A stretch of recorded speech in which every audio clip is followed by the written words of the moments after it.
नमस्कार विद्यार्थी मित्रमैत्रिणींनो, आपणा सर्वांचे आपले जे सत्र आहे, सत्राचा जो क्रमांक आहे 28, या सर्वामध्ये आपल्या सगळ्यांचं स्वागत आहे। या सत्राचं जे नाव आहे ते आहे, थोडं इंटरेस्टिंग नाव आहे। सत्राचं नाव आहे हॅपी हिप्पो शो। तर ह्या सत्रामध्ये माझ्यासोबत चर्चा करण्यासाठी बहाई अकादमीच्या प्रोग्राम कोऑर्डिनेटर सायली दुभाष मॅडम देखील असणार आहे। तर ते आपल्याला हॅपी हिप्पो शो काय आहे याबद्दल माहिती देखील देणार आहे। तर मॅडम, आपलं मनापासून स्वागत आहे या सत्रामध्ये। तर आता चला तर मित्रमैत्रिणींनो, आपण ह्या युनिटमध्ये काय शिकणार आहोत बघूयात। तर प्रिय विद्यार्थी मित्रमैत्रिणींनो, आपण एका अतिशय मनोरंजक गोष्टीबद्दल आता जाणून घेणार आहोत। अगोदर सांगितल्याप्रमाणे त्याला आपण हॅपी हिप्पो शो असं म्हणतो। तुमच्यापैकी किती जणांनी ही संज्ञा ऐकलेली असेल? मला खात्री आहे कदाचित नसेल, पण हॅपी हिप्पो शो म्हणजे काय हे आत्ताच्या सत्रामध्ये आपण सर्वजण शिकणार आहोत। तर हॅपी हिप्पो शो हे एक साधन आहे परस्पर संवादी नाटकाचे, ज्याला आपण इंटरॅक्टिव्ह थिएटर असं देखील म्हणतो, की तुम्ही करत असलेल्या जे समुदाय प्रकल्प आहेत त्यामध्ये तुम्ही याचा वापर करू शकतात। खरं तर ते एखाद्या कार्यशाळा किंवा वर्गामध्ये देखील साधन म्हणून त्याचा वापर होऊ शकतो। तर लोकांसाठी असलेला हा कार्यक्रम इतका लवचिक आहे की तुम्ही तो शाळेमध्ये, महाविद्यालयात, समाजामध्ये किंवा दूरदर्शनवर, टेलिव्हिजनवर, रेडिओवर देखील तुम्ही हॅपी हिप्पो शो करू शकतात। तर तुम्ही वृत्तपत्र, त्यासोबत सोशल मीडिया देखील आजकाल ॲक्टिव्ह आहे, त्यावर देखील तुम्ही हा अतिशय लवचिक फ्लेक्झिबल ही कॉन्सेप्ट आहे ती तुम्ही करू शकतात। आणि एकदा का तुम्हाला ते कसं करायचं आहे हे समजले की तुमच्या स्वतःच्या क्रिएटिव्हिटीचा वापर करून तुम्ही त्याला आपल्या पद्धतीने सादर करू शकतात। ती मुभा तुम्हाला आहे। आता कदाचित तुमच्यापैकी काहींनी यापूर्वी वेगवेगळ्या हेतू असलेल्या नाटकांमध्ये कदाचित भाग घेतलेला असेल, मला खात्री आहे, तर ते नक्कीच चांगले आहे। परंतु जेव्हा आपण हॅपी हिप्पो शो बद्दल बोलतो तेव्हा खरोखरच नाटक आणि इतर गोष्टींचे जे मिश्रण आहे, आता मी इतर गोष्टींचे मिश्रण आहे ते आता मी माझे जे सहकारी आहेत सायली मॅडम यांना या ठिकाणी मी आमंत्रित करतो आणि कृपया या शो बद्दल मॅडम आपण आम्हाला सविस्तरपणे प्लीज सांगा। Okay, great, wonderful. नक्कीच। तर मित्रमैत्रिणींनो, सोप्या भाषेत नाटक ह्याचा सरळ अर्थ असा होतो की अभिनेत्यांद्वारे कथा सादर केली जाते। ओके, आणि रंगमंचावर जी ती घटना असते, ती परिस्थिती असते, ती जिवंत होताना आपल्याला दिसते। तर अनेक गोष्टींचा वापर करून एक परफॉर्मन्स म्हणजे सादरीकरण तयार होतं। मग त्यात कधी संगीत असतं, कधी नृत्य असेल, आणि भरपूर त्याच्यासाठी प्रॉप्स वापरले जातात। काही काही गोष्टी असतात ज्या आपण वापरू शकतो। कधी कधी वास्तविक जीवनातील परिस्थितीचे चित्रण करण्यासाठी हे जे स्टेज आहे ते तयार केलं जातं। जे काही प्रत्यक्षात घडत आहे त्याचा आपण सुद्धा एक भाग आहोत असं प्रेक्षकांना, समोर बसलेल्या लोकांना असं वाटू शकतं की अरे, ही माझी घरातली परिस्थिती आहे। एखादी गोष्ट सांगितली जात असेल आणि तुम्हाला वाटतं की तुम्ही तिथे आहात, प्रत्यक्ष ते तुमच्यासोबत घडत आहे, तुम्ही ती कथा प्रत्यक्षात पाहत आहात, तुम्हाला जाणवते आणि ती भावना निर्माण होते। म्हणूनच नाट्य प्रकार हा साहित्याचा एक आगळा वेगळा असा प्रकार ठरतो। आणि हे खरं आहे की संपूर्ण इतिहासात नाटकाला अत्यंत महत्त्व दिलं गेलेलं आहे। अरे, खूपच छान सांगितलं आहे मॅडम आपण। पण आम्हाला इथे आपल्या प्रिय विद्यार्थी मित्रमैत्रिणींना बरेच असे प्रॉप्स देखील त्यांच्या स्लाइड्सवरती दिसतील, जसं की वेगवेगळ्या प्रकारची वाद्य आहेत, कठपुतळी आहेत, त्यानंतर एक पानघोड्यासारखं एक प्रॉप्स दिसत आहे। तर त्यामुळे नक्कीच हा एकंदरीत आपल्या विद्यार्थी मित्रमैत्रिणींना कल्पना असेल, हा आनंदी हिप्पो आहे। खरंच आहे, अगदी आपण या आनंदाने सुरुवात केलेली आहे। तुम्हाला जे काही प्रॉप्स दिसत आहेत ही नाटकाची एक वेगळी शैली आहे ज्याचा मी उल्लेख करू इच्छिते। कारण हे जे नाटक आहे हे सामाजिक कार्यासाठी आपण हे नाटक करतो, त्यामुळे या नाटकाचा हेतू केवळ मनोरंजन करण्यापेक्षा थोडासा वेगळा आहे। या नाटकामध्ये नेहमीच चर्चा असते। तर हॅपी हिप्पो शो म्हणजे काय, तो कसा सुरू झाला, आणि या खास हॅपी हिप्पो शोचे जे हेतू आहेत याचा थोडक्यात इतिहास मी सगळ्यांना आता सांगते, म्हणजे थोडीशी आपल्याला पूर्वकल्पना जी आहे ती येईल। तर हॅपी हिप्पो शो हा वास्तविक जीवनातील विविध परिस्थितींचा समावेश करणारा एक नाट्यमय असा टॉक शो आहे। टॉक शो का? कारण आपण इथे प्रश्न विचारतो, उत्तरं विचारतो, आणि म्हणून हा शब्द मी पुनरावृत्ती करेन की तो आपल्या दैनंदिन जीवनाशी, समुदाय किंवा कुटुंबातील एखाद्याच्या ज्या समस्या असू शकतात त्याच्याशी संबंधित आहे. म्हणजेच काय की वास्तविक जीवनातील परिस्थितीशी हा अत्यंत निगडीत आहे. म्हणून हा शो जो आहे ना तो युनिक आहे, वेगळा आहे. आणि या शोमध्ये सल्लामसलत प्रक्रियेद्वारे नैतिक दुविधांचे सकारात्मक, रचनात्मक, नैतिकदृष्ट्या आधारित समाधान किंवा उपाय शोधण्यासाठी प्रोत्साहन दिलं जातं. त्यामुळे ह्याची रचनाच अशी आहे की सकारात्मक नैतिक उपाय आपल्याला शोधायचे आहेत.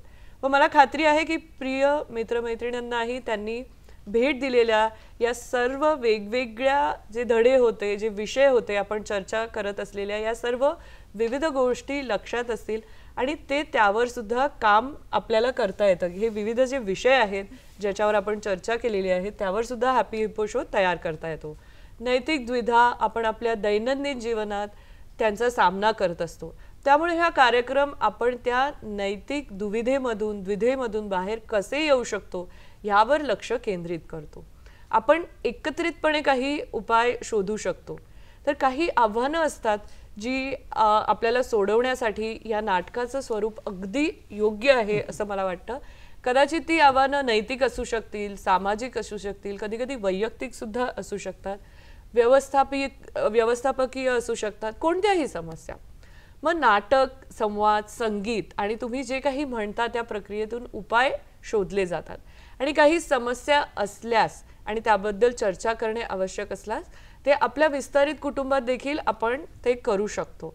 अगदी तुमच्या कॉलेजमध्ये, तुमच्या समुदायात, तुमच्या विस्तारित कुटुंबात. त्यामुळे विविध प्लॅटफॉर्म्स आहेत की जिथे हे जे सादरीकरण आहे, हा जो नाट्य आहे, हा जो टॉक शो आहे तो आपण करू शकतो. धन्यवाद माहितीबद्दल. मला एक प्रश्न आहे मॅडम की फक्त तरुणच भाग घेऊ शकतात का हॅपी हिप्पो शो मध्ये? अच्छा नाही, या नाटकाचा आणखीन एक मनोरंजक पैलू असा आहे की हे सर्व वयोगटांसाठी आहे आणि सामाजिक गटांसाठी आहे. कोणालाही त्यामधनं आपण बाहेर काढू शकत नाही. त्यामुळे सर्व मुलं त्यामध्ये भाग घेऊ शकतात. मग ते तरुण असतील किंवा काही वृद्ध व्यक्ती असतील, विविध सामाजिक गट असतील, तरी समाजात जो कोणी उपस्थित असेल तो ह्या नाट्यामध्ये भाग घेऊ शकतो. मग पुरुष, महिला, साक्षर, उंच, लहान काहीही हरकत नाही आहे. सर्वजण, अजिबात तिथे भेदभाव केला जात नाही. त्यामुळे प्रत्यक्षात काही हेतू आहेत या नाट्यामागचे, ते महत्त्वाचे आहे. तर मग मी आता तुम्हाला ते सर्वांना सांगू इच्छिते. तर हॅपी हिप्पो शोचा हेतू मुळात असा आहे की एखाद्या व्यक्तीच्या वैयक्तिक आणि सामाजिक जीवनात नैतिक तत्वांना बळकटी आणण्यासाठी, ते मजबूत करण्यासाठी हा शो मदत करतो. म्हणून जेव्हा आपण सरळ मार्गावर कसं चालायचं याबद्दल चर्चा करत असतो तेव्हा हे एक साधन आहे जे आपल्याला आपल्या दैनंदिन जीवनात या नैतिक तत्वांची जाणीव करून देण्यासाठी मदत करू शकतो. आणि ते आपल्याला जागरूकता, म्हणजे एक प्रकारचा तिकडे अवेअरनेस देखील क्रिएट होण्याचा प्रयत्न केला जातो. ओके, धन्यवाद. तर माझा पुढचा प्रश्न आहे की जेव्हा आपला एका गटात सदाचरणाबद्दल चर्चा करतो तेव्हा हा हॅपी हिप्पो शो वापरू शकतो का? अरे नक्कीच, अगदीच. कारण ही परिस्थिती अगदी चांगली परिस्थिती आहे, नैतिक परिस्थिती आहे. नाटक सदाचरणावर आधारित असू शकतं आणि जसे की तुमच्या आयुष्यात सदाचरण पाळले गेले नाही तर काय होऊ शकतं, असा हा विषय ती तुमचं मेन थीम असू शकतं. आणि कोणते वाईट परिणाम होऊ शकतात. मग लोकांना समजेल की होय, सदाचरण हाच योग्य मार्ग आहे. त्या नाटकातून तुम्ही ते दाखवू शकता. आणि सरळ मार्गावर चालण्यासाठी सदाचरण हे कसं आवश्यक आहे हे आपल्याला समजू शकतं. पण एक आवश्यक अट आहे, पण ते समजून घेण्यासाठी इथे व्याख्यान नसेल, तर नाटक असेल आणि त्याच वेळी खरा संवाद असेल. नाटकातून संवाद साधला जाईल आणि नक्कीच हे मजेदार असतं. कारण नैतिक मुद्द्यांवर आपण नैतिक जबाबदारीबद्दल जागरूकता वाढवणं हा देखील या विशिष्ट शोचा एक उद्दिष्ट आहे आणि एक पैलू आहे. कारण काय आहे ना, प्रत्येकाने नैतिक जबाबदारी घेणं हे गरजेचं आहे. ती घेतली तरच समाजाची किंवा तुमच्या विस्तारित कुटुंबाची किंवा वैयक्तिक प्रगती सुद्धा होऊ शकते. आणि या शोचा आणखीन एक उद्देश म्हणजे सकारात्मक वर्तन, की एक चांगलं पॉझिटिव्ह बिहेवियर आपल्याला इतरांमध्ये वृद्धिंगत करायचं आहे. त्यामुळे या संकल्पनेची प्रशंसा करणे हा सुद्धा या शोचा एक उदात्त हेतू आहे. मग मी तुम्हाला इथे सर्वांना जरूर सांगू इच्छिते, कारण तुम्हाला सकारात्मक वर्तनाची प्रशंसा करणे आवश्यक आहे, जेणेकरून तुम्ही ते तुमच्या आयुष्यात देखील पाळण्यास सक्षम होणार आहात. त्यानंतर या शोचा आणखीन एक हेतू आहे, तो म्हणजे कौटुंबिक सल्लामसलत. म्हणजे फॅमिली कन्सल्टेशन ही एक नियमित कृती म्हणून स्थापित करून कुटुंबातील ऐक्य मजबूत करणे. किती सुंदर हा हेतू आहे. मग ह्या विशिष्ट नाटकातून तुम्हाला मनोरंजनाचे घटक सुद्धा मिळतात, पण त्याचवेळी अनुभूतीचाही घटक मिळत असल्याने कदाचित तुम्ही स्वतः कसे आणि काय वागत आहात ह्याच्यावरती सुद्धा तुम्हाला स्वपरीक्षण करण्याची संधी मिळते. ते सुद्धा तुम्हाला स्वतः समोर बघायला मिळतं. म्हणून तो देखील एक अतिशय महत्त्वाचा पैलू आहे. काय बरोबर आहे, काय अयोग्य आहे याबद्दल जी वर्तमान अझम्पशन्स असतात, गृहीतकं असतात, ती विश्लेषण करण्याची क्षमता तुमच्यामध्ये येते आणि आपल्या सर्वांना नक्कीच त्याची गरज आहे. स्वतंत्रपणे विचार आणि कृती करण्याचे धैर्य विकसित करणे. जर आपण परिवर्तन, वैयक्तिक विकास, सामाजिक प्रगती याबद्दल बोलत असाल तर आपल्या सर्वांसाठी हे खूप महत्त्वाचे आहेत आणि तुम्हाला सगळ्यांना आश्चर्य वाटेल, या हॅपी हिप्पो शो मध्ये हे सर्व घटक ह्यांचा समावेश केलेला असतो. ओके, धन्यवाद. तर आपण सर्वांना सांगू शकतात का हॅपी हिप्पो शोची सुरुवात ही झाली कशी? नक्कीच नक्कीच. ॲक्च्युली प्रत्यक्षात याची सुरुवात रशियामध्ये झाली आहे. श्री शमील फाताकोफ हे ॲक्मे म्हणजे ACME आहे चे संचालक आहेत. ही संस्था प्रत्यक्षात नाटकीकरणाद्वारे नैतिक समस्यांवरती सर्जनशील उपाय कसे शोधू शकतो याबद्दल बोलते. इंटरेस्टिंग आहे, राईट? सो प्रिय विद्यार्थ्यांना एक लिंक दिली जाणार आहे ज्यामध्ये श्री शामिल फाताकोफ जे आहेत त्यांनी स्वतः हॅपी हिप्पो शोचा संपूर्ण इतिहास त्यांनी तिथे मांडलेला आहे. आणि हॅपी हिप्पो शो 60 राष्ट्रांमध्ये, देशांमध्ये चालू आहे आणि त्यात अनेक तरुणांनी भाग घेतला आहे. त्यामुळे अनेकांना विविध विषयांवरती चर्चा करण्यास नक्कीच फायदा झालेला आहे. अगदी युद्धापासून कौटुंबिक हिंसाचार आणि अशा अनेक समस्या आहेत ज्यांची त्या विशिष्ट व्हिडिओमध्ये चर्चा झालेली आहे आणि प्रत्यक्षात मुलांनी हे शो केलेले आहेत. त्यामुळे लिंक शेअर केली जाईल, ती नक्की विद्यार्थ्यांनी बघावी अशी त्यांना विनंती आहे. धन्यवाद मॅडम, आम्ही ती लिंक नक्कीच पाहू.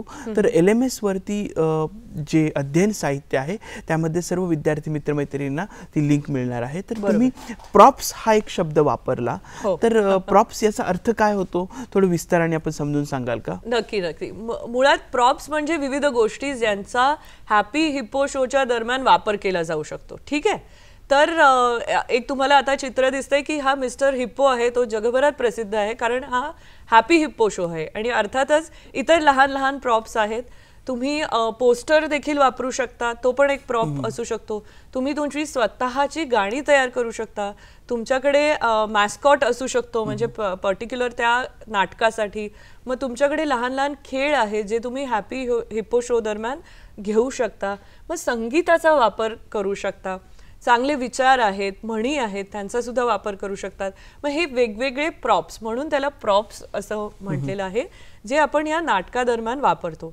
आणखीन एक अतिशय खास प्रॉप जो तुम्हाला सर्वांना दिसतो त्याला गॉंग असं म्हणतात. तो मुळात हॅपी हिप्पो शो दरम्यान वापरला जातो. आपण प्रत्यक्षात जेव्हा एक छोटासा शो बघणार आहोत तेव्हा नक्कीच ह्या गॉंगचा उपयोग काय आहे तो तुम्हाला दिसणार आहे. त्यामुळे हा शो जो असतो ना तो अतिशय रंगीतदार, संगीतमय, मजेदार आणि सर्व सर्जनशीलतेसह आनंदी बनवण्यासाठी हा प्रोत्साहन देतो. पण त्याचवेळी आपण हे लक्षात ठेवलं पाहिजे की हे नैतिक द्विधान परिस्थितीवरती आधारित असतात. त्यामुळे या गंभीर परिस्थिती असतात आणि आपल्याला सकारात्मक उपाय शोधण्याची गरज आहे. त्यामुळे विषय किंवा थीम त्यावर आधारित असणं हे अत्यंत आवश्यक आहे. अर्थातच हे सर्व प्रॉप्स तुम्हाला तणावमुक्त वातावरण तयार करण्यासाठी मदत करत राहतात, जे खूप महत्त्वाचं आहे कारण परिस्थिती गंभीर होऊ शकते. कारण जेव्हा तुम्ही अशा वातावरणात चर्चा करता तिथे फार ते वातावरण तणावमुक्त आधी नसतं, म्हणून ते करायला पाहिजे. इथे प्रत्येकाला समान अधिकार दिले जातात, त्यांचं मत मांडण्याचं स्वातंत्र्य असतं आणि संधी मिळते. मग अर्थातच योग्य सकारात्मक उपाय सापडतात. म्हणून प्रॉप्स वापरण्यामागे एक मूलभूत महत्त्व आहे, त्यामुळे ते नीट वापरले गेले पाहिजेत. आणखी एक गोष्ट मला सांगावीशी वाटते की ॲक्मेच्या वेबसाईटवर जर तुम्ही गेलात तर त्यांनी अतिशय सुंदरपणे उल्लेख केलेला आहे की जॉन कीट्स हे प्रसिद्ध कवी आहेत, ते म्हणतात जोपर्यंत आपण अनुभव घेत नाही तोपर्यंत कोणतीही गोष्ट ही खरी ठरत नाही. किती सुंदर हे वाक्य आहे. तुम्हाला माहिती आहे, आपण थोड्या वेळापूर्वी नाटकाबद्दल बोललो होतो, तेव्हा वास्तविक दृश्य तुमच्या समोर तयार व्हायला पाहिजे, तो अनुभव तुम्हाला मिळायला पाहिजे. त्यामुळे तुमच्या समोर घडत असलेल्या गोष्टींचा तुम्ही भाग आहात असा तुम्हाला जर अनुभव आला तर तुम्ही त्याच्यावरती विचार करायला सुरुवात करतात आणि उपाय शोधू शकता. तुम्ही त्या खरोखरच अनुभवामधून जाता. तर या अद्भुत शोच्या तत्वज्ञानावर आधारित आहे हा शो असतो. आणखीन एक उत्तम विचार मी सगळ्यांना सांगू इच्छिते, ते म्हणजे माया अँजेलो आणखीन एक प्रसिद्ध कवयित्री आहेत. त्यांनी असं सांगितलेलं आहे की स्वतःमध्ये एक न सांगितली जाणारी कथा बाळगण्या एवढं दुसरं कुठलंही दुःख नाहीये. किती हा छान विचार आहे. तुम्हाला माहिती आहे की जर कुटुंबात किंवा समाजात असा काही एखादा नैतिक मुद्दा असेल की तो त्यामुळे तुम्हाला त्रास होतोय, तो नैतिक मुद्दा असा आहे की इतरांना त्रास होतोय, कोणत्याही व्यक्तीला समस्या भेडसावत असतील तर त्याबद्दल बोललं पाहिजे. त्याबद्दल उघडपणे समोर आल्याशिवाय, चर्चा केल्याशिवाय तुम्हाला उपाय कसा मिळेल? तर त्यामुळे हे वाक्य खूप महत्वाचं आहे.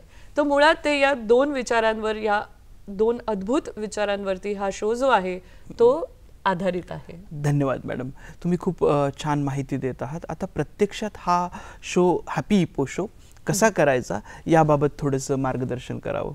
नक्कीच. तर हॅपी हिप्पो शोचे अतिशय मनोरंजक स्वरूप आहे. संपूर्ण शो जो आहे तो सुमारे 35 ते 45 मिनिटांचा असू शकतो, त्यापेक्षा जास्त नसावा. सर्वप्रथम तुमच्याकडे एक ठोस परिस्थिती असणं आवश्यक आहे. म्हणजे काय मुद्दा आहे, जी परिस्थिती आहे, मे बी तुम्ही जिथे गेला आहात त्या समुदायातील परिस्थिती ती असू शकते. तुम्ही सर्वेक्षण केलं आहे आणि तुम्हाला आढळून आलं आहे की मे बी कदाचित त्या समुदायातील तरुणांना हे जे अंमली पदार्थ आहेत त्या पदार्थांचं सेवन करण्याची ही परिस्थिती आहे. तर ती त्या समुदायाची समस्या आहे. आता ही एक अतिशय गंभीर समस्या आहे, ही आपण असं लाईटली घेऊ शकत नाही. आणि आता तुम्हाला सर्व भागधारकांचा समावेश असलेल्या समुदायामध्ये चर्चा करणं आवश्यक आहे. बरोबर आहे. तिथे सर्वजण बसलेले आहेत, ज्यामध्ये तरुण आहेत, तरुण सदस्य आहेत, काही ज्येष्ठ नागरिक असतील, कदाचित महानगरपालिकेचे अधिकारी असतील, इतर अधिकारी, अनेक इतर लोक तिथे असतात. त्यामुळे या कार्यक्रमांसाठी सर्वांना तुम्हाला आमंत्रित करावं लागेल, कारण सगळ्यांचा कुठे ना कुठे भाग आहे. सहसा कार्यक्रम संध्याकाळी होतो, कारण तेव्हा बहुतांश व्यक्ती आपापलं काम संपवून सामील होण्यासाठी मोकळे असतात. साधारण गावात असेल तर नक्की संध्याकाळी करावा, त्यामुळे संध्याकाळची वेळ योग्य असते. अर्थात दिवसा सुद्धा हा शो होऊ शकतो, डिपेंडिंग अपॉन कुठे तुम्हाला हा शो करायचा आहे. मग शोची सुरुवात कशी होते? तर सर्वप्रथम या खास हॅपी हिप्पो शो मध्ये काही महत्वाची पात्र आहेत. एक जो असतो तो होस्ट असतो, ओके, जो या हॅपी हिप्पो शो बद्दल परिचय देतो. तो शोमन आहे, तो संपूर्ण हा शो चालवतो. मुळात संपूर्ण शोचं नियंत्रण करतो आणि काय घडत आहे आणि कलाकार कधी येतात आणि इतर घटक देखील आहेत ज्याची होस्टने सतत माहिती दिली पाहिजे. पुरुष किंवा महिला कोणीही होस्ट होऊ शकतात, त्याला काही असा अट नाहीये. कोणीही सहभागी होऊ शकतो, कोणतेही बंधन त्यावरती नाहीये.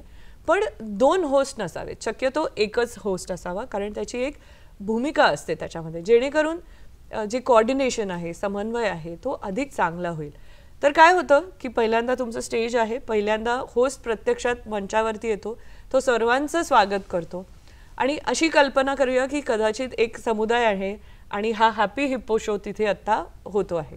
तो होस्ट मंचावरती येतो आणि सर्व समुदाय सदस्यांचे स्वागत करतो.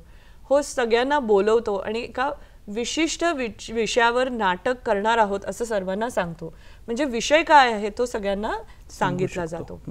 मग फक्त विषय सांगायचा आहे, ठीक आहे. मग काय होतं, आता नाटकाचा पहिला भाग सादर केला जातो. प्रथम होस्ट सर्व कलाकारांचे स्वागत करतो आणि मग स्टेज पासून दूर जातो. म्हणजे जेव्हा कलाकार स्टेजवरती असतात तेव्हा होस्ट बाहेर बसलेला असतो आणि कलाकार प्रत्यक्षात अभिनय करायला सुरुवात करतात, म्हणजे ती कथा आहे ती सादर करतात. जेव्हा होस्ट पहिल्यांदा स्वागत करतो तेव्हा त्याच्यासोबत एक खास पात्र सुद्धा असतं. ओके, त्याला क्लाउन म्हणजेच विदूषक असं म्हणतात. आता जेव्हा कलाकार रंगमंचावर असतात तेव्हा हा जो होस्ट असतो तो प्रत्यक्षात रंगमंचावर नसतो आणि जो क्लाउन असतो तो पण होस्ट बरोबर बाजूला बसतो. मग हे नाटक प्रत्यक्षात सुरू होतं जेणेकरून सर्व प्रेक्षकांचं लक्ष वास्तविकरित्या जे काही घडत आहे त्या कृतीवरती केंद्रित होतं. मग हा जो पहिला भाग असतो ना तो सुमारे 8 ते 10 मिनिटं चालतो. आता प्रिय विद्यार्थी मित्रमैत्रिणींनो, इथे समजून घेणं फार महत्वाचं आहे की नाटकाचे भाग कोणते आहेत. तर पहिला भाग जो आहे तो प्रत्यक्षात समस्या दर्शवतात, त्या समस्येची तीव्रता निर्माण होते तिथे आणि समुदायाची खरी समस्या काय आहे ते चित्रित करण्याचा तिथे प्रयत्न केला जातो. आणि मग काय होतं ना की हळूहळू ही समस्या अधिक अधिक तीव्र होत जाते. काहीतरी घडत असतं त्यांच्या समोर आणि ती एका महत्वाच्या मुद्द्यावर येऊन थांबवली जाते. त्याला काय म्हणतात, त्याला फ्रीजिंग पॉइंट असं म्हणतात. ऑफकोर्स मराठीमध्ये त्याला गोठणबिंदू, की आता इथे सगळं थांबलेलं आहे, सगळं काही फ्रीज झालेलं आहे. म्हणजे नाटकात अशी परिस्थिती निर्माण झालेली आहे की आता या क्लायमॅक्सवर आलेली आहे, आता पुढे काय होणार आहे हे आपल्याला माहिती नाही. म्हणूनच त्याला फ्रीजिंग पॉइंट म्हणून ओळखलं जातं. म्हणजे नाटक इथे गोठतं, म्हणजेच अचानक ते तिथे थांबवलं जातं. आणि त्यावेळी मगाशी मी तुम्हाला सांगितलं होतं एक प्रॉप आहे गॉंग, तर त्या गॉंगचा वापर केला जातो. एकदा का गॉंगचा आवाज आला म्हणजे हे नाटक इथे थांबवायचं आहे. तो तुमचा गोठण बिंदू आहे, फ्रीजिंग पॉइंट आहे. मग हा गॉंग वाजला की सर्व कलाकार रंगमंचावरून खाली जातात आणि हा जो होस्ट आहे आणि त्याच्याबरोबर जो क्लाउन आहे, जो विदूषक आहे, तो रंगमंचावरती येतात. आता विदूषक खूप आनंददायी वातावरण तयार करण्यासाठी सोबत येतो. तो मैत्रीपूर्ण असतो, कारण आधी सांगितल्याप्रमाणे हे नाटक प्रत्येकासाठी, सर्व वयोगटासाठी आहे. कदाचित लहान मुलं असतील, वृद्ध असतील, तर तुम्हाला काही सेकंदात त्याला बघून खूप आनंद वाटतो. कारण की आता काय झालंय, एक परिस्थिती तुम्ही बघितली आहे, क्लायमॅक्स आलेला आहे, अत्यंत ही परिस्थिती अवघड होती आणि आता विदूषक आलेला आहे. त्यामुळे विदूषकाची जी भूमिका आहे ती मुळात मैत्रीपूर्ण करणं महत्वाचं आहे. तो आणि जो व्यक्ती चांगली उत्तरं देतो, योग्य उत्तरं देतो, तेव्हा हा विदूषक जातो, त्यांना भेटवस्तू देतो आणि त्यांना प्रोत्साहित करत असतो. तर त्याचं हे महत्वाचं काम आहे. त्यामुळे आपण आता फ्रीजिंग पॉइंटवर जाऊया. तुमचं नाटक थांबलेलं आहे, आता होस्ट आणि विदूषक हे दोघं जण रंगमंचावर आलेले आहेत. मग त्यावेळी सगळे नट बाजूला जाऊन बसतात आणि मग हा जो होस्ट असतो हा प्रश्न विचारायला सुरुवात करतो. मग हे खूप महत्वाचे आहेत. हा होस्ट विचारतो, सांगा बरं प्रत्यक्षात काय घडलं आहे, तुम्ही काय पाहिलं आहे, इथे आता काय झालं आहे, असे प्रश्न विचारून होस्ट सर्वांना त्या चर्चेमध्ये शामिल करून घेतो. म्हणजे जसं की गावामध्ये जर हॅपी हिप्पो शो होत असेल तर सगळे गावकरी एक प्रकारचे ऑडियन्स असतात आणि होस्ट त्यांना प्रश्न विचारत असतात. बरोबर? नक्की नक्की. तर हा होस्ट हे जे प्रश्न विचारलेले आहेत, हा प्रश्न विचारल्यावर काही लोकांना त्या गोष्टींची जी भावना असते, म्हणजे त्या गोष्टी जाणवायला लागतात. कदाचित त्यांनी त्या गोष्टी खऱ्या आयुष्यामध्येही अनुभवल्या असतील, म्हणून ते हळूहळू बोलायला सुरुवात करतात, उत्तरं द्यायला लागतात. आणि जेव्हा जेव्हा प्रश्न विचारले जातात आणि योग्य उत्तरे मिळतात तेव्हा हा जो क्लाउन आहे, हा जो विदूषक आहे, तो जाऊन सर्वांना प्रोत्साहन देत असतो. वेल, सॉरी फॉर इंटरप्शन मॅडम. एक छोटासा प्रश्न आहे की समजा हा जो शो आहे तर घरामध्ये जर घरगुती हिंसाचार असेल त्याबद्दल कशा पद्धतीने सादर करता येऊ शकतो? डोमेस्टिक व्हायलन्स आपण त्याला म्हणतो. खरंच आहे, ही गंभीर समस्या आहे. असं असेल तर मग त्या क्लायमॅक्स पॉइंटमध्ये कुटुंबातील स्त्री सदस्याला शारीरिक इजा झाली आहे आणि ती कदाचित जीव घेण्याच्या अवस्थेत आहे आणि ते नाटक मग तिथेच थांबतं. सो तो क्लायमॅक्स आहे, गंभीर समस्या तुमच्यापर्यंत आहे. मग होस्ट प्रश्न विचारायला सुरुवात करतो, समजा हे असं का घडलं आहे, या घटनेला कोण कारणीभूत आहे. त्यामुळे प्रत्येक जण बोलायला लागतो, विचार करायला लागतो. हे सगळ्यात महत्वाचं की विचार करण्याची वृत्ती त्यांच्यामध्ये सुरू म्हणजे त्याला सुरुवात होते. कदाचित सुरुवातीला प्रत्येक जण उत्तर देत नाही, परंतु विचार मात्र प्रत्येक जण करायला सुरुवात होते. मग दुसरा महत्वाचा प्रश्न प्रत्येकाला विचारायला जातो की तो कसा सोडवायचा आहे. आता इथे एक अतिशय मनोरंजक असा हा प्रश्न आहे जो सगळ्यांना विचारला जातो, त्या संपूर्ण समुदायाला विचारला जातो, कारण त्यांच्याकडनं उत्तर येणं महत्वाचं आहे. ते खरोखरच महत्वाचं आहे, कारण त्या समुदायाला ही भेडसावणारी एक समस्या आहे. आणि त्यावरती त्यांनी उपाय शोधायचे असतात. म्हणून जोपर्यंत समुदायातील लोक त्यांचे उपाय किंवा पर्याय देत नाहीत तोपर्यंत त्या होस्टला ही त्याची एक कला आहे जी वापरावी लागते आणि ते प्रश्न विचारावे लागतात. कदाचित त्यांना हे उपाय लागू करण्यासाठी थोड्याशा मदतीची आवश्यकता असेल असंही असू शकतं, परंतु ते स्वतः समुदाय सदस्यांकडून आले पाहिजेत. म्हणून तो क्लाउन सुद्धा तिथे असणं महत्वाचं आहे. मग शेवटी एक व्यक्ती नियुक्त केली जाते. त्या विशिष्ट शो साठी तो लेखक म्हणून त्याला कार्य करत असतो. म्हणजे मुळात चर्चेदरम्यान जे महत्वाचे मुख्य मुद्दे ती व्यक्ती लिहून ठेवते आणि मग त्याला असं म्हणतात की शहाणपणाचा तक्ता म्हणजे चार्ट ऑफ विजडम म्हणून ओळखलं जातं आणि त्याच्यावरती ते सर्व मुद्दे लिहिलेले असतात. Okay, very good. म्हणजे जे उत्तरे आहेत ऑडियन्स कडून आलेले ते सर्व चार्ट ऑफ विजडम वरती नोंद केले जातात. Very nice. मला आता एक आणखी विचारावंसे वाटते की तुम्ही म्हणालात की समस्येवरती तोडगा काढायचा आहे असे समाजातील सदस्यांना वाटते. मग त्यांनी त्यांच्या सूचना, त्यांचे काही विचार असतील किंवा काही ऍक्शन प्लॅन जर त्यांनी तयार केलेला असेल तर त्याच्यामध्ये त्याचं रूपांतर करता येऊ शकतं का? नक्की नक्की, अगदी नक्कीच. कारण समाजातील सदस्य त्याची अंमलबजावणी करण्याचा त्या शोच्या अंतिम भागामध्ये निर्णय घेतात. त्यामुळे त्या समस्येतून कायमची सुटका करण्याचा त्यांना प्रयत्न करायचा आहे आणि ते प्रयत्न करणार आहेत. म्हणूनच त्याआधी हा लेखक हे सर्व महत्वाचे मुद्दे लिहून ठेवतो. म्हणून त्याची भूमिका पण महत्वाची आहे. मग सर्व प्रश्न संपल्यावर नाटकाचा जो उर्वरित भाग आहे, जे सोल्युशन आहे क्लायमॅक्स नंतर, एक्झॅक्टली ते दाखवलं जातं. म्हणजे जिथे सकारात्मक उपायच नेहमी दाखवले जातात. हे खरोखर महत्वाचं आहे. त्यामुळे चर्चा सहसा 15 ते 20 मिनिटं चालते. त्यानंतर सहभागी झाल्याबद्दल होस्ट सर्वांचे आभार मानतो आणि होस्ट आणि विदूषक जे आहे ते बाजूला बसतात. रंगमंचावरती ते कलाकार प्रत्यक्षात येतात ज्यांनी काही या कलाकारांनी आधीच तो उपाय शोधलेला असतो आणि मग ते सकारात्मक असा जो उपाय आहे तो सगळ्यांना दाखवतात आणि ती समस्या सोडवण्यासाठी तो अतिशय उपयुक्त उपाय जो त्यांनी आधीच ठरवलेला असतो तो सर्वांसमोर ते प्रेझेंट करतात. बेसिकली हॅपी एंडिंग होते त्याची. तर हे धन्यवाद मॅडम, हे खूपच अप्रतिम आहे, मनोरंजक आहे. तर माझा पुढचा प्रश्न आहे, हॅपी हिप्पो शो साठी किती लोक आवश्यक आहेत? खरंय, ऍक्च्युली तुमचा प्रश्न खूप महत्वाचा आहे. तुमच्या नाटकाच्या विषयाप्रमाणे त्या विशिष्ट जो काही सीन असेल त्या गरजेनुसार 15 ते 20 लोक असू शकतात. त्यामुळे तुमची परिस्थिती काय आहे यावरती अवलंबून आहे की स्टेजवर गोंधळ झाला तर मग लोकांना समजणार नाही. पण एखादं असं असेल की प्रोसेशन आहे त्याच्यामध्ये भाग घेतले तर ठीक आहे, थोडे जास्त. पण मुख्य 4 ते 5 पात्र असावीत. आणि अर्थातच जर तुम्ही दाखवणार असाल की जसं मी म्हटलं की मोर्चा निघतो आहे किंवा काहीतरी चाललं आहे, लोक निषेध करता आहेत, तर नक्कीच अधिक लोक तुम्ही घेऊ शकतात. हो, व्हेरी गुड, व्हेरी गुड. मग आपल्याकडे फक्त जर 2च लोक जर असले असं समजूयात तर करता येईल का हॅपी हिप्पो शो? अगदी नक्की. प्रिय विद्यार्थी मित्रमैत्रिणींनो, हा जो हॅपी हिप्पो शो आहे हा 2 लोकांसह सुद्धा केला जाऊ शकतो. तो ऑनलाईन सुद्धा केला जाऊ शकतो. अर्थात ऑफलाईन कसा केला जाऊ शकतो आत्ताच आपण थोडी उदाहरणं बघितली आहेत. पण तुम्हाला माहित आहे की समुदायात जाणं आणि ते करणं हे नेहमीच फायदेशीर आहे.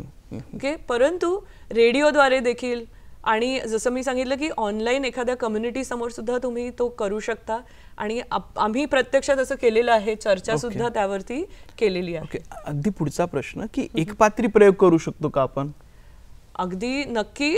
फक्त एक व्यक्ती ती तिचा एकपात्री प्रयोग सादर करते आणि एक फ्रीजिंग पॉइंट असते, ती तिथे थांबते. कारण एखाद्या व्यक्तीच्या मानसिक आजार असलेली व्यक्ती असेल फॉर एक्झाम्पल तर करू शकतो. मग होस्ट येतो आणि चर्चा होते आणि उपाय विचारात घेतले जातात. आता विषय असा आहे की एखादी व्यक्ती आत्महत्या करण्याच्या मार्गावरती आहे. किती गंभीर हा विषय आहे. एक्झॅक्टली.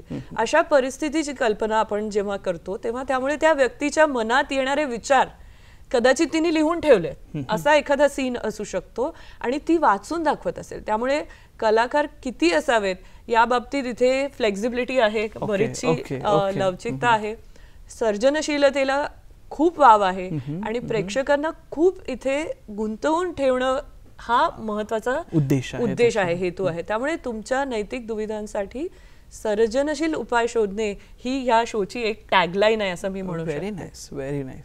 तर मॅडम, गावातील तरुण किंवा गावातील जी मुले आहेत, स्त्री पुरुष आहे, यांचा जो कार्यक्रम गावात जर असेल तर तेही या नाटकाचा हॅपी हिप्पोशोचा भाग होऊ शकतात का? अरे वा, इंटरेस्टिंग क्वेश्चन आहे. अगदी ज्या सर्व समुदाय सदस्यांची चर्चा केली गेली असेल त्यामधील काही लोक सुद्धा नाटकात सामील होऊ शकतात. Very good. यु नो, कारण हा त्यांचा स्वतःचा मुद्दा आहे, त्यामुळे ते अधिक त्यांना जवळचं वाटू शकतं.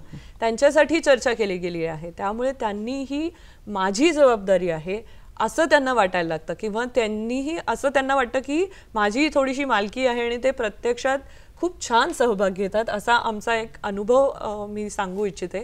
तर अनेक विद्यार्थ्यांसोबत आम्हाला असे खूप अनुभव आलेले आहेत ज्यांनी मुळात वेगवेगळ्या गावांमध्ये हॅपी हिप्पो शोसह अनेक सेवा अध्ययन जे उपक्रम आहेत, सर्व्हिस लर्निंग ॲक्टिव्हिटीज त्या केलेल्या आहेत. आता हॅपी हिप्पो शोमध्ये नक्की काय होतं, तर एक छोटासा हॅपी हिप्पो शोचं आपण उदाहरण बघणार आहोत. मला नक्कीच आवडेल सगळ्यांना द्यायला, पण आपण ते आय थिंक पुढच्या भागात घेऊया. येस, नक्की. धन्यवाद मॅडम. आपण खूप छान पद्धतीने हॅपी हिप्पो शोचा जो परिचय आहे तो सर्व विद्यार्थी मित्रमैत्रिणींना समजावून सांगितला आहे. तर प्रिय विद्यार्थी मित्रमैत्रिणींनो, आपण हॅपी हिप्पो शो हा ॲक्च्युली कसा घडतो याचं एक व्हिडिओद्वारे देखील प्रात्यक्षिक बघणार आहोत आणि मॅडम देखील आपल्याला पुढच्या सत्रामध्ये त्याची अधिक माहिती देणार आहेत. तर तुमचं सर्वांनी ह्या सत्रामध्ये तुम्ही सहभाग नोंदवला. मॅडम, खूप छान पद्धतीने समजून सांगितलं. आपलं मनापासून आभार. तर भेटूयात आपण पुढच्या सत्रामध्ये. धन्यवाद.